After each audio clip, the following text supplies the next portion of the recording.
بسم اللہ الرحمن الرحیم، الحمدللہ والصلاۃ والسلام علی رسول اللہ، اما بعد۔ آج موضوع ہے تیمم کا بیان۔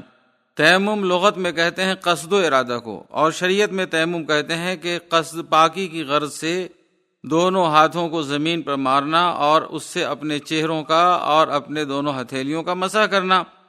تیمم کب جائز ہوتا ہے؟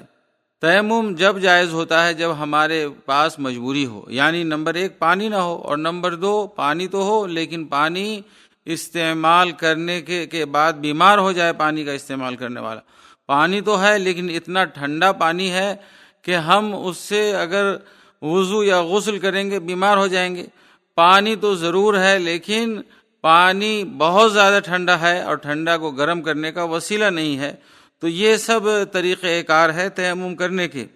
تیمم کس چیز سے کی جائے گی؟ تیمم زمین پر پائے جانے والے مٹی کے جنس سے جتنی بھی چیزیں ہیں، مثلا مٹی وہ واضح ہے، اسی طرح دھول اور گردے اور غبار، اس سے بھی تیمم کر سکتے ہیں۔ تیمم صرف صحت مند کے لیے نہیں ہے، تیمم مریض کے لیے بھی ہے۔ کوئی شخص مریض ہے اور وہ تیمم کرے گا تو بیمار ہو جائے گا، ایسی غسل کرے گا یا وضو کرے گا یعنی پانی کا استعمال کرے گا تو بیمار ہو جائے گا، تو وہ مٹی سے تیمم کر لے۔ تیمم انہی لوگوں کے لیے ہے، لہٰذا مسلمان کو چاہیے کہ وہ تیمم کے مسائل سیکھ لے۔ اللہ رب العالمین نے ارشاد فرمایا کہ جب پانی استعمال کرنا تمہارے لیے نقصان دہ ہو یا پانی موجود نہ ہو تمہارے پاس، تو ایسی صورت میں پاک مٹی سے تم تیمم کرو، اپنے چہروں کا اور اپنے ہاتھوں کا۔ اللہ تعالیٰ بخشنے والا اور رحم کرنے والا ہے۔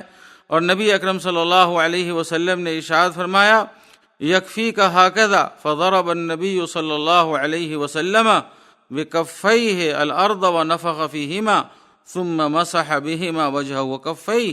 نبی اکرم صلی اللہ علیہ وسلم نے اپنے دونوں ہاتھوں کو زمین پر مارا اور اس سے دونوں ہتھیلیوں کو آپ صلی اللہ علیہ وسلم نے پھونکا اور ان سے مسح کیا اپنے چہرے کا اور دونوں ہتھیلیوں کا۔ تو دوستو، یہ ہے طریقہ کار تیمم کا۔ تیمم کن چیزوں کے بدلے میں کیا جا سکتا ہے؟ وضو اور غسل کے بدلے میں تیمم کیا جا سکتا ہے۔ لہٰذا اللہ تعالیٰ سے دعا ہے کہ اللہ پاک ہم سب لوگوں کو علم دین سیکھنے کی توفیق عطا فرمائے۔ وصلی اللہ تعالی علی نبینا محمد۔